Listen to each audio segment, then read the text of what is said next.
আসসালামু আলাইকুম everyone, welcome to my channel.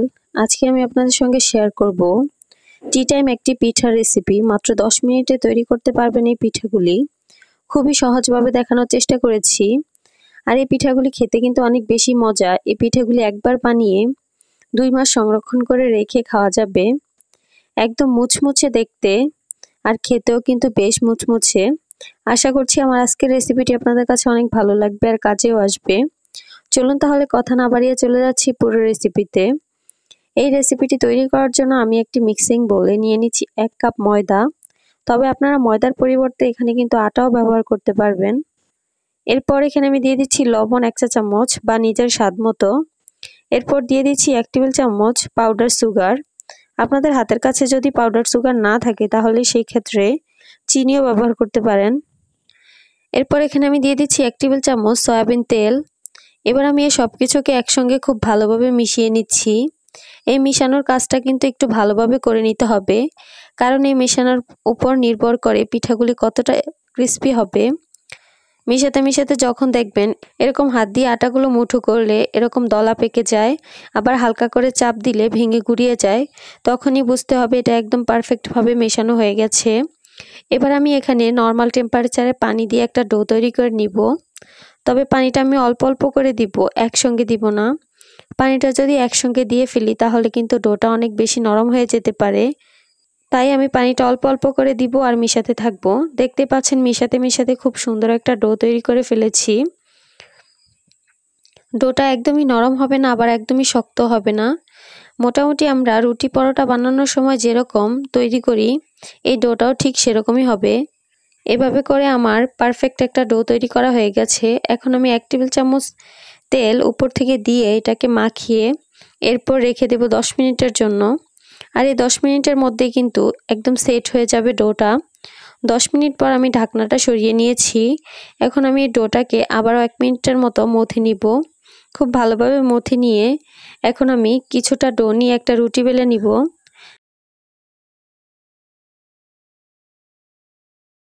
দেখতে পাচ্ছেন আমার এখানে একটা রুটি বেলা হয়ে গেছে। এবার আমি নিজের পছন্দ মতো এইভাবে শেপ করে কেটে নিচ্ছি। প্রথমে লম্বালম্বি করে কেটে নিয়েছি, তারপর এভাবে উল্টো পাশ থেকেও দাগ কেটে নিচ্ছি। দেখতে পাচ্ছেন খুব সুন্দর ডিজাইনের একটা পিঠা তৈরি হয়ে গেছে। এভাবে করে আমি সবগুলি পিঠা তৈরি করে নিয়েছি। আর এভাবে করে আমি এই পিঠাগুলিকে উঠিয়ে নিচ্ছি। দেখতে পাচ্ছেন খুব সুন্দরভাবে পিঠাগুলি তৈরি হয়ে গেছে। এভাবে করে আমি সবগুলি পিঠা তৈরি করে নিব। খুব অল্প সময়ে বেশ অনেকগুলো পিঠা তৈরি করা যায়। তবে আপনারা যদি চান অন্য কোনো ডিজাইনেও পিঠাগুলি তৈরি করতে পারেন, তবে আমার কাছে মনে হয় খুবই সহজভাবে দেখানোর চেষ্টা করেছি। এভাবে বানালে খুব সহজে তৈরি করা হয়ে যায়। দেখতে পাচ্ছেন আমার পিঠাগুলি রেডি হয়ে গেছে। এখন আমি এগুলোকে ভাজতে চলে যাব। আমি এই পিঠাগুলিকে ভাজার জন্য চুলায় একটি প্যান বসিয়ে তাতে পর্যাপ্ত পরিমাণে তেল গরম হতে দিয়েছি।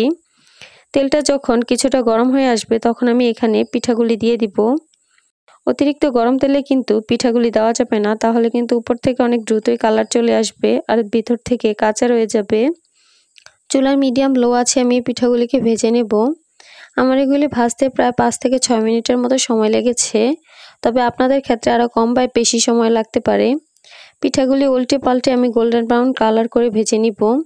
আমি পিঠাগুলির একটা পাশ হয়ে গেলে অপর পাশ উল্টে দিচ্ছি। আর এভাবে করে উল্টে পাল্টে গোল্ডেন ব্রাউন কালার করে আমি এগুলোকে ভেজে নিয়েছি। দেখতে পাচ্ছেন খুব সুন্দর একটা কালার চলে এসেছে। এখন আমি এগুলোকে একটা ছাঁকনিতে করে তেল ছড়িয়ে উঠিয়ে নিচ্ছি। দেখতে পাচ্ছেন খুব সহজে এই পিঠাগুলি তৈরি হয়ে গেছে। আপনাদের বাসায় অল্প কিছু উপকরণে হাতে থাকা এগুলো দিয়ে কিন্তু তৈরি করতে পারবেন এই পিঠাগুলি। আর হঠাৎ মেহমানদারি আপ্যায়নে এই পিঠাগুলি খুবই পারফেক্ট, সবাই পছন্দ করবে, পরিবারের ছোট থেকে বড় সবাই। আশা করছি আপনাদের কাছে অনেক ভালো লাগবে আর সহজও লাগবে। হাতে মাত্র 10 মিনিট সময় থাকলে এই পিঠাগুলি তৈরি করে ফেলতে পারবেন। আশা করছি আপনাদের কাছে অনেক ভালো লেগেছে আর সহজও লেগেছে। যদি ভালো লেগে থাকে অবশ্যই আমার চ্যানেলটি সাবস্ক্রাইব করবেন।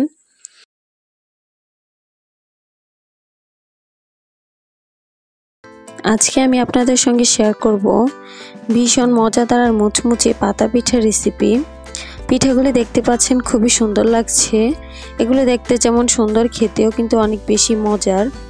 একদম রসালো আর জুসি। আশা করছি আমার আজকের রেসিপিটি আপনাদের কাছে অনেক ভালো লাগবে আর সহজও লাগবে। চলুন তাহলে কথা না বাড়িয়ে চলে যাচ্ছি পুরো রেসিপিতে। এই রেসিপিটি তৈরি করার জন্য প্রথমে আমি চুলায় একটি প্যান বসিয়ে দিচ্ছি। তাতে 1 কাপ তরল দুধ দিয়ে দিচ্ছি। এখানে আপনারা কাঁচা বা জাল করা যে কোনো ধরনের দুধই ব্যবহার করতে পারবেন। এরপর এখানে আমি দিয়ে দিচ্ছি 1 টেবিল চামচ চিনি। এরপর দিয়ে দিচ্ছি সামান্য লবণ বা নিজের স্বাদ মতো। এবার আমি সবকিছুকে একসঙ্গে মিশিয়ে জাল করব বলক চলে আসা পর্যন্ত।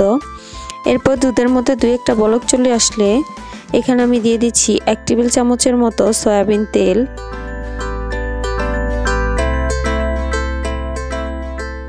তেলটা দিয়ে দেওয়ার পর আমি সবকিছুকে আবারও খুব ভালোভাবে মিশিয়ে নিচ্ছি।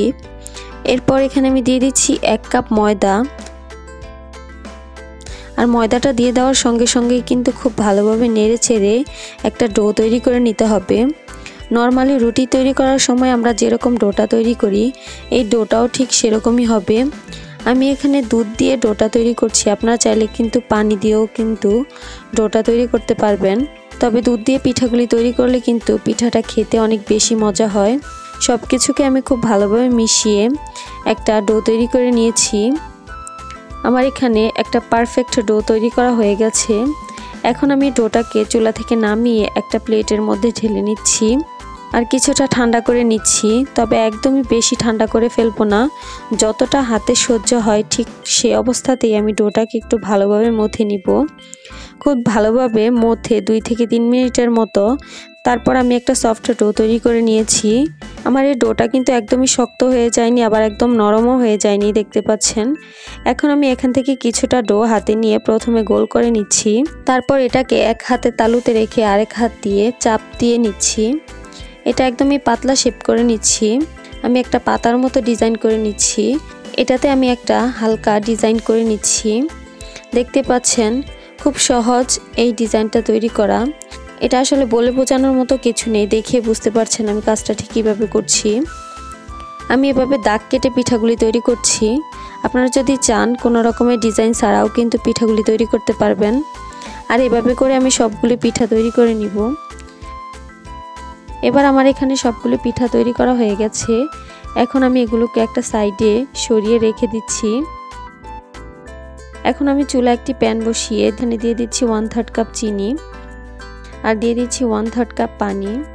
আর যতটুকু পানি নেবেন ঠিক তার ততটুকুই চিনি নিতে হবে। এবার আমি এর সঙ্গে দিয়ে দিচ্ছি 2টো এলাচ। আর আমি এলাচের মাথাটাকে উপর থেকে চিড়ে নিয়েছি যাতে খুব সুন্দর একটা ফ্লেভার বের হয়।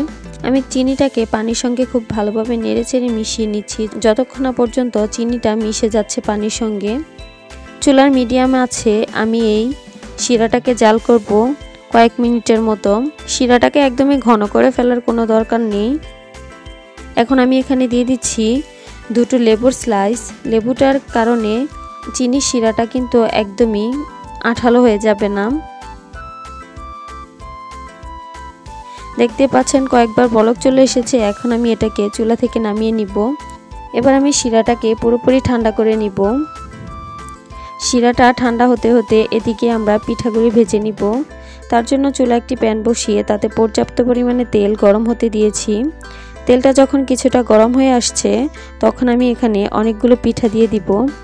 পিঠাগুলি কিন্তু অতিরিক্ত গরম তেলে দেওয়া যাবে না, তাহলে কিন্তু উপর থেকে অনেক দ্রুতই কালার চলে আসবে আর ভেতর থেকে কাঁচা রয়ে যাবে। চুলার মিডিয়াম লো আছে পিঠাগুলিকে একটু সময় নিয়ে ভাজতে হবে। পিঠাগুলিকে উল্টে পাল্টে ভেজে নিতে হবে। উল্টে পাল্টে আমি এগুলোকে নিজের পছন্দ মতো কালার করে ভেজে নিব। খুব সুন্দর একটা গোল্ডেন ব্রাউন কালার করে আমি এগুলোকে ভেজে নিব। দেখতে পাচ্ছেন আমার এই পিঠাগুলির মধ্যে খুব সুন্দর একটা কালার চলে এসেছে। এবার আমি একটা ছাঁকনিতে করে তেল ছড়িয়ে পিঠাগুলিকে উঠিয়ে নিচ্ছি। আর পিঠাগুলিকে উঠিয়ে নেওয়ার সঙ্গে সঙ্গে কিন্তু চিনির শিরার মধ্যে দিয়ে দিতে হবে। এই অবস্থায় চিনির শিরাটা হালকা কুসুম গরম থাকলেও কোনো সমস্যা নেই। এভাবে আমি শিরার মধ্যে কয়েকবার উল্টে পাল্টে 1 মিনিটের মতো শিরার মধ্যে পিঠাগুলিকে রেখে তারপর উঠিয়ে আপনাদের সামনে পরিবেশন করে দেখিয়ে দিচ্ছি। দেখতে পাচ্ছেন খুব সহজে তৈরি হয়ে গেছে এত মজার আর দারুণ মুচমুচে রসালো পিঠা। দেখতে যেমন সুন্দর, খেতেও কিন্তু অনেক বেশি মজার। একবার হলেও বাসায় ট্রাই করবেন। আর আমাকে কমেন্ট করে জানাবেন পিঠাটা কেমন লেগেছে। আশা করছি আপনাদের কাছে অনেক ভালো লাগবে আর সহজও লাগবে। যদি ভালো লেগে থাকে অবশ্যই আমার চ্যানেলটি সাবস্ক্রাইব করবেন আর পাশে থাকা বেল বাটনটি ক্লিক করে রাখবেন আমার পরবর্তী ভিডিওর নোটিফিকেশন সবার আগে পাওয়ার জন্য। আজকে এ পর্যন্তই। সবাই অনেক বেশি ভালো থাকবেন। আল্লাহ হাফেজ।